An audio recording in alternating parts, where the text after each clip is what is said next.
Are you tired of watching the game and not knowing when to cheer? Are Sundays full of football and confusing lingo? Or maybe sports is a mainstay in your family and you feel on the outside looking in? Well, let's get you in the game. Welcome to Make Sports Easy, a football podcast where we take the seemingly complicated and confusing and make it easy for you.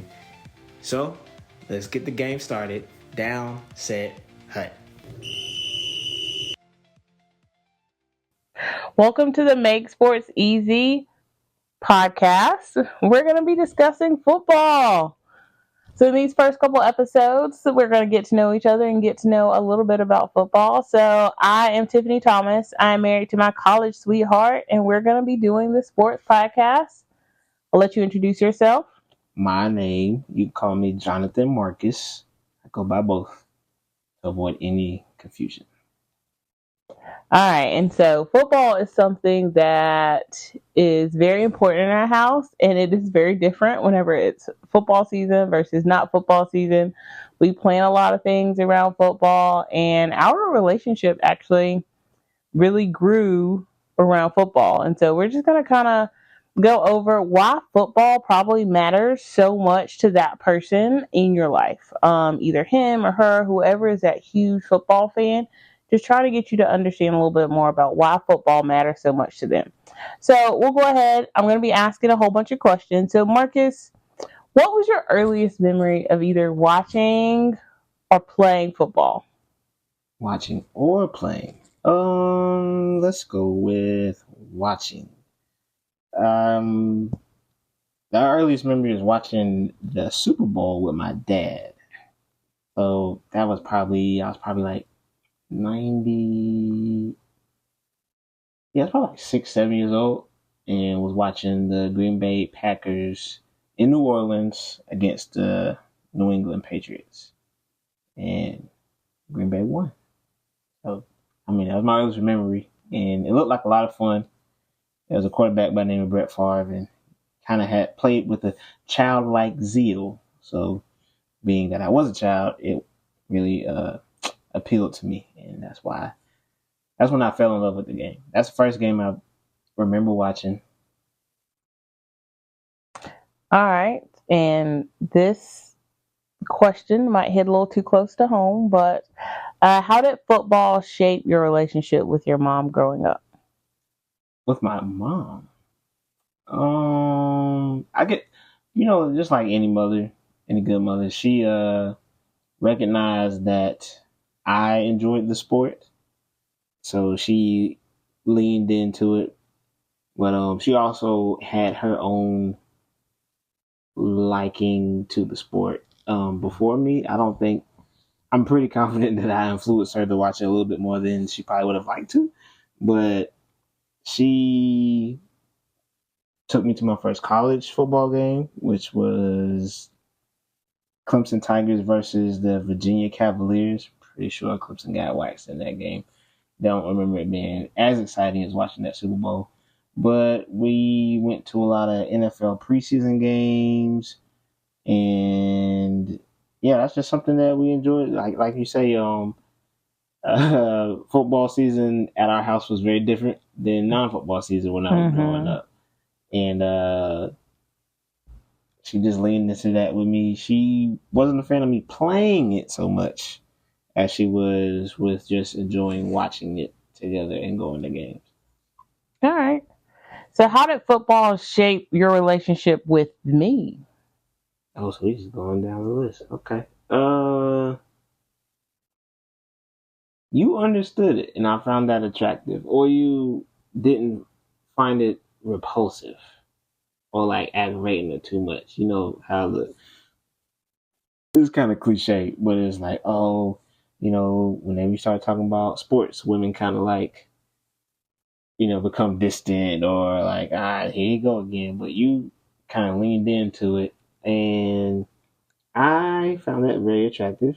And the fact that when we went to games, because we both went to Clemson, when we went to games as freshmen, a lot of the other ladies that I would see in the crowd were concerned about other things, but you were actually watching the game and had commentary about the game. And what was actually going on, and you asked me questions that most people in general did not ask or want to discuss. And you kind of let me nerd out about football and didn't make me feel insecure about that. So I think that shaped our relationship. Great. And so for me, I grew up as a cheerleader. So I cheered for football in middle school, high school, and then eventually in college. And so it was something that I had to know, even though I didn't know all of the nuts and bolts and all of those details, but it was something that I had to know. So I had some baseline knowledge of it, and I really did enjoy the game. Um, and so freshman and sophomore year, we mostly watched games together. And then junior and senior year, I was on the field cheering. Um, I do feel like there was definitely a turning point, like after I graduated. So I'm sorry. I know that song was like, ooh, something, something. I got myself a cheerleader. I haven't heard that song in a long time. oh, It just ran through my head. Go ahead. um, and so after I graduated from college, I then went on to med school, and basically Marcus would come visit me. And during your visits, you'd want to watch football, and I was like, "Oh my gosh, I can! I have been literally drinking from a fire hose all week long. I cannot turn my brain off to watch this game." And so we started. To do. Oh my goodness, Marcus. We started doing college pick'ems. And so like each game, each weekend, we'd watch game day and then we like pick who we thought was gonna win. And that like got me somewhat invested in like the game, so like I could kinda not bear to watch them, but like it just made it more involved in the games. And I feel like that's kind of was the start of kind of the shift in my interest in football. And so we've kind of built a lot around football, and we've gone to um, some national championships together and some preseason games. Yes. Yeah, we went to the Saints game that year. Went to the Natty that other year. I don't know if we've been to any regular season games together. Yeah, so most of our we've mostly watched Clemson games or been to Clemson games. In the Um, Valley, but Marcus has also been to Alabama games. I have not gone to any Alabama games, just but absurd. Talk about that another day. Yeah. All right. And so, do you remember the moment where you realized that you truly loved football? Define truly love. Or it was something that you're like, you know what? I'm going to prioritize this over almost everything else. So, like when you're like, hey, we got to be home by 12 o'clock on a Saturday so we can watch football. I know you're the one asking the questions, but I truly, it was that first game I saw. Like it was almost like you had me at hello, like you had me at touchdown. Like as soon as I watched that Super Bowl game, I was like, yo, this is it. Like whatever this is. Like I don't know what I've been missing out on because my dad loves football. So I don't know what I wasn't paying attention to, but when I saw that, I was like, yo, I want more of this and gotta have it. What about you? Because I don't feel like I feel like that's the moment I love football. Oh, I don't know that there was just one moment where I love football. But I do specifically remember asking about, and I kind of started like with looking for things to kind of like keep me interested in figuring out everything that was going on. And so one thing that I'd watch for is watching what is it the no is it the wide receivers No. Whenever they have to not report. Come on, the lineman when like the extra lineman has to come in. No, it's like whenever eligible whenever they have to like say that they're eligible. Yeah, when the linemen come out and they have to rub their chest and tell the referee is like, "Hey, I'm eligible." Yes, Yeah. yes, like looking for little things like that. And then like other things and being able to call out those things, like people with the same number can't be on the field, and so it's like it's very obvious. Like once you know that and you like start looking for it. But like if you're not looking for it, you're just like, I don't understand. Like what was the problem? But I think just like being able to pick out those fine details, and when other people are like, oh my gosh, that was an absurd call, I'm like, no, clearly. Mm-hmm. So I feel like that's when I stopped becoming a fan, and I stopped becoming like a fan of our team, or whatever my favorite team was, and became more of a fan of the game. Just when I was able to kind of pick out those nuances. I still can't watch a blowout. Like I don't love football like that. Like if someone's up by like 30, like turn the channel. Okay, we turn. Like I am done. Gotta watch the backup. It's the only time they. So I feel like that's a different level. Marcus is like, nah. James is gonna get in. I'm just like, I do not know who James is. I do not care. Like, come on, someone else has to be closer. But yeah, I feel like that's my take on it. So how can moms or wives who don't understand football still support the person in their life that does? Or if a wife loves football, how can a husband still support her? Uh, give them space to enjoy and be free and watch the game. Like sometimes, like you're not given the opportunity to really lean into your fandom, which in some cases is not healthy. But like just giving them that space that they need, and whenever you want to lean in and learn more, just find the right time to inquire about it. And in the middle of the game is not the best time, but if you know a game is coming up, like like if you the Eagles, for instance, like the Eagles played tonight, okay, all right, cool. What should we be looking for tonight? How you think the game is going to go? It's like, oh, okay, you really want to know what's going on, and I think little things like that would kind of ingratiate them into the fandom, because a lot of times people kind of depending on your relationship, but like in a spousal relationship, like they just expect the other person to understand, like when this time hits on Monday, Thursday, Saturday, or Sunday, that I'm going to be involved and invested in this. So if you would like to join me, I would appreciate that. And if you don't, please don't hinder me. So I feel like those are small ways you can just show that, okay, it's game time. I think another practical tip, or just a simple place to start, is if you know if your significant other or son or whoever, if they have a favorite team, know who their rival is. It just start there. Like just know who not to root. Like, okay, make sure you know that, like, be like, hey, did you see that this person lost? Like that is something that is like the easiest place to start. I think another simple place to start, if you're just like, hey, I just need something specific, um, just know who the best player on that team is, and just, okay, this is the best player on that team. Or if there's like a Hall of Famer or something like that, just find like one detail that you know that your significant other would be like, oh, that she or he paid attention, and like they know that. Um, and also like if you know that, like, hey, 12 o'clock, like he's gonna want to watch football,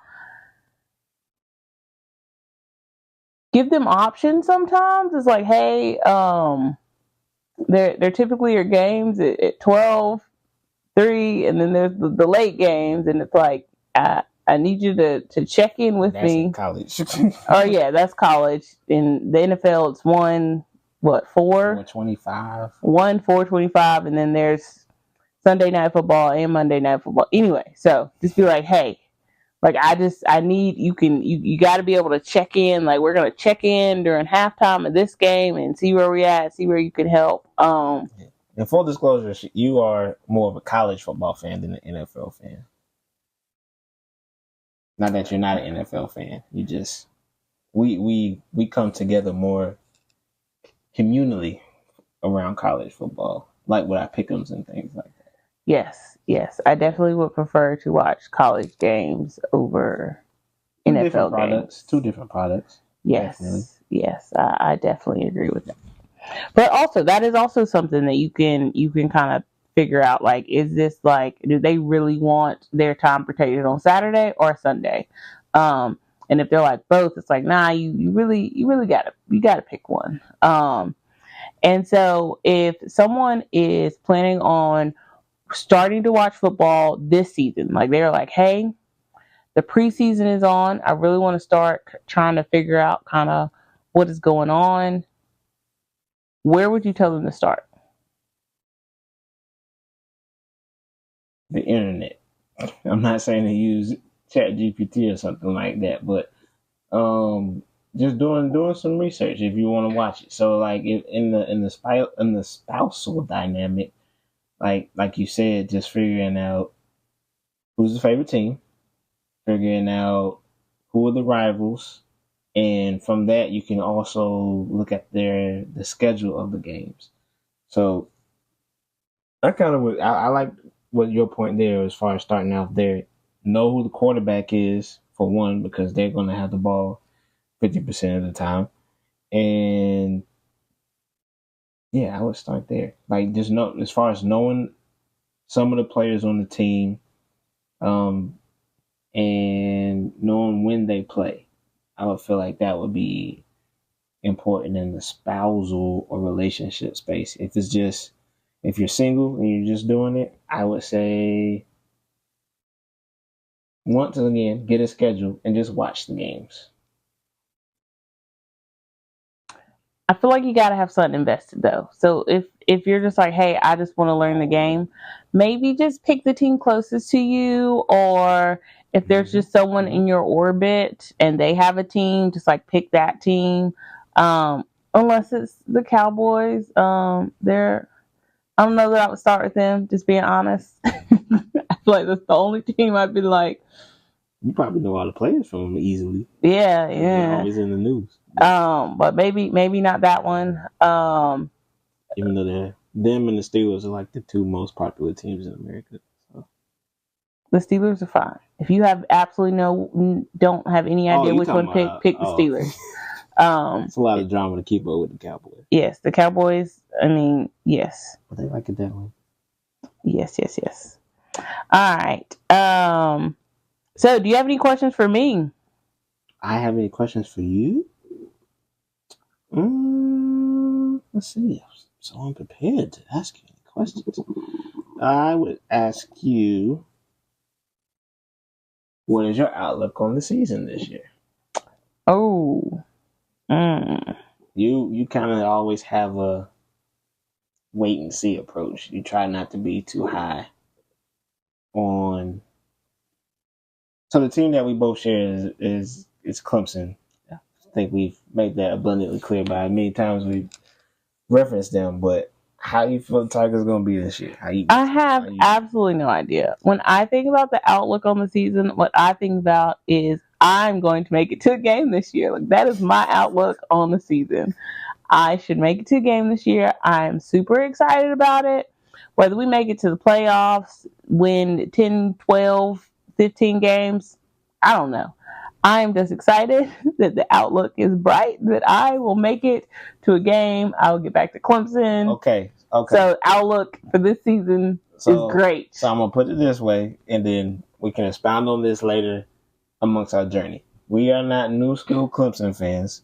We are old school Clemson fans, meaning the level of success that they are currently experiencing is not something that we began being accustomed to along our journey. We were used to them just scratching by and barely making the bowl game.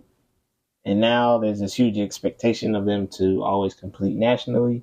And that is something that the older generation of fans, Not we like dirt old, nothing like that. But the old school versus the new school, we always temper our expectations just a little bit more than the new school. The new school is like, oh, we're gonna win every year, and it's like, Yeah, no, so it's not so Dabo's first year was our freshman year, and so we were just like, that's the head coach. Let's just get to a bowl game. Of And course, please beat sorry. Carolina. Yes. Yes. So Dabo Sweeney is the head coach of Clemson. And so yeah, that's kind of where we're coming from. And so I think that is all that we have for the podcast this week. Stay tuned for next week. Hopefully, we will make sports easy for you. We're starting off with football.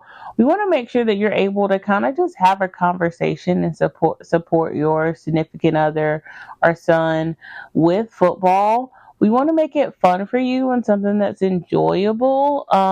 If you have that desire to enjoy it, this is not a platform or a space where you're gonna come and be like, oh my gosh, they're gonna grill me about the details. Yes, no. It's just like hey, did you know that yellow line is just on TV and it's not actually there? Not that I just learned this, but I just saw it. So, in the book we got, we talk about first downs and the yellow line and all that stuff. So this year they're going to implement.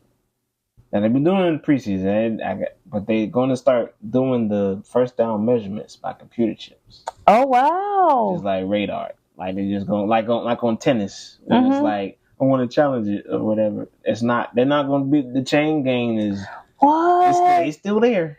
They're down. They're gonna. I don't know how much longer they're gonna be there. I don't know. No. But I seen. I was like, what the heck is that? I was like, oh, that's cool because I think they do them one other. But yeah, so that might be something cool. All right. Well, if you would like more information from us about how we are making sports easy, starting with football, just let us know. But this is a Make Sports Easy podcast. You're supposed to say down, set, hut.